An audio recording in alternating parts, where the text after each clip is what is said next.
Welcome back to Community Conversations. I'm your host, Steve Mantis, and my guest today, Michael Gravelle, Member Provincial Parliament for Thunder Bay Superior North.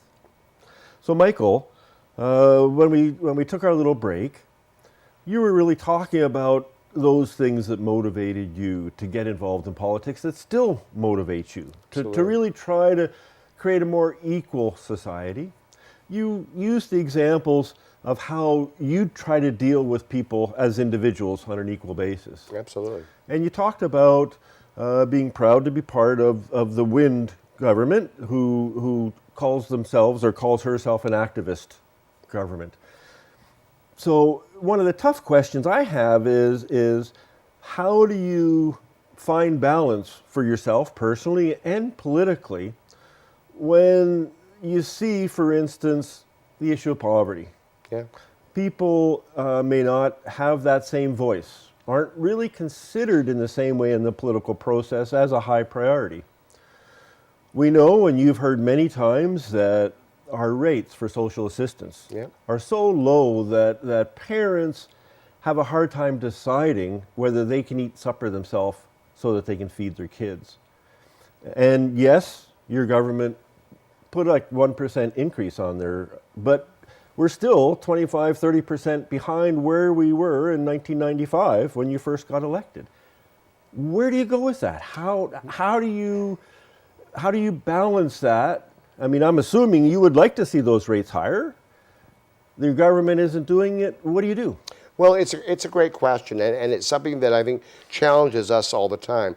The fact that I'm part of a government that's not just talking about it, but trying to put in place strategies to make it better is really important to me. When I ran in 1995, Mike Harris ended up becoming the premier. Mm-hmm. The first thing that Mike Harris did, the first thing, before we were even in Parliament, was he reduced social assistance rates by 21.6%.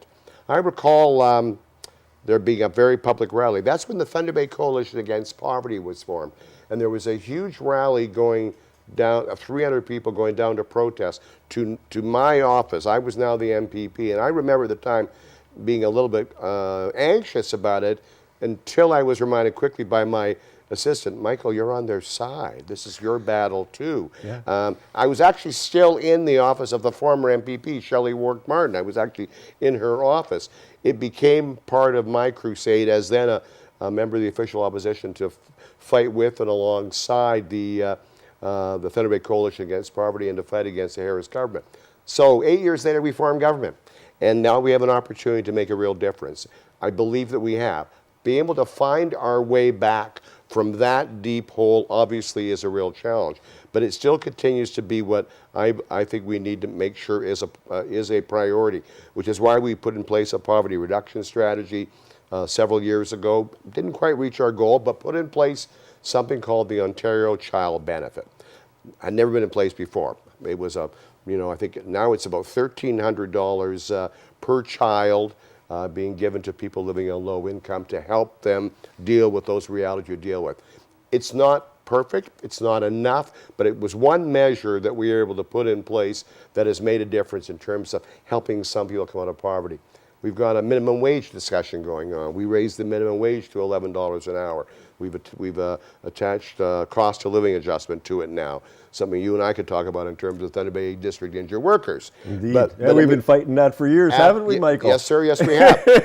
But my point is that from my perspective, there's no real struggle internally. I'm still the same guy who's going there and fighting internally to say we need to do more, we need to do more. The challenge is, and you used the word balance earlier, the challenge is you need to be able to pick your fights, and ultimately one of the goals that I have, and I've become probably more focused on that, is how can I help the people in my riding, in the region, see a better and stronger economy so that people actually have more opportunities for jobs and for the kind of income security that will be able to help them perhaps escape from socialists. How can I do that? So put your efforts towards those kinds of goals, and I've had some opportunities in my job, particularly as minister.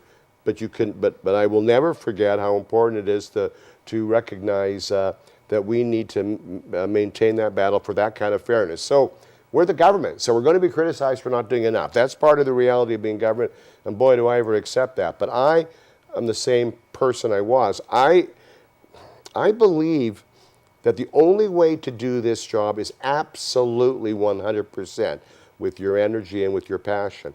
I don't think it's a 98% thing or an 80% thing. I've always said to people, I mean, I've been at this a long time. I just ran in my 6th election and was fortunate enough to be reelected. But I've always said, I'll know when I shouldn't be doing this job. It's when I'm not willing to put that 100% into it. And that 100% continues to be not just so I've got a neat job, and it's a neat job, it's a wonderful honor, is can I keep moving the yardsticks? Can I keep fighting for the things I was fighting for? Because I certainly believe that you can't give up on the issues you believe in. I understand why some people get tired and worn out from the battle, but from my perspective, my job is to never give up. So that's kind of how I view it, and why I continue to work as hard as I do at what I do and try to find that balance. It's a little more difficult to find my balance in my personal life, I must admit, but I won't certainly say to you or to the people that are watching us today that I'm not thoroughly enjoying the life that I have, because it's a wonderful privilege to be able to have this kind of a job and to have the energy. I mean, I had a pretty challenging health battle relatively recently. Indeed.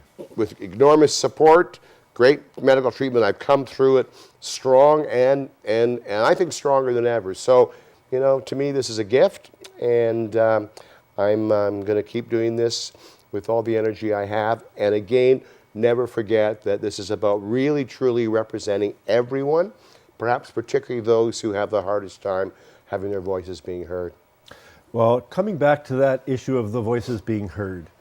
So on an individual level, you are wanting to treat everybody equally. But as we know in our society, some voices are louder than others. Yep. And groups that face economic challenges, oftentimes their voices are not heard in our general debates, in our general discussions. I wonder, how can we change that? I was just listening to our previous Governor General, Adrian Clarkson, talking about democracy and the importance that everyone's voice, all citizens' voices, need to be heard in the dialogue about creating that better, that just society. Right. We only have a little bit of time right now.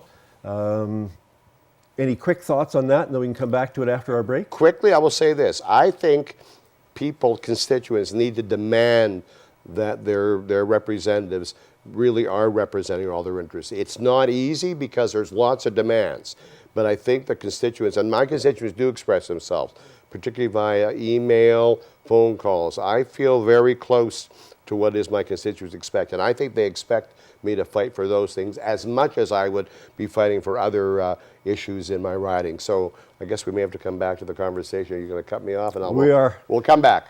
Thank you very much. Please stay with us. We'll be right back.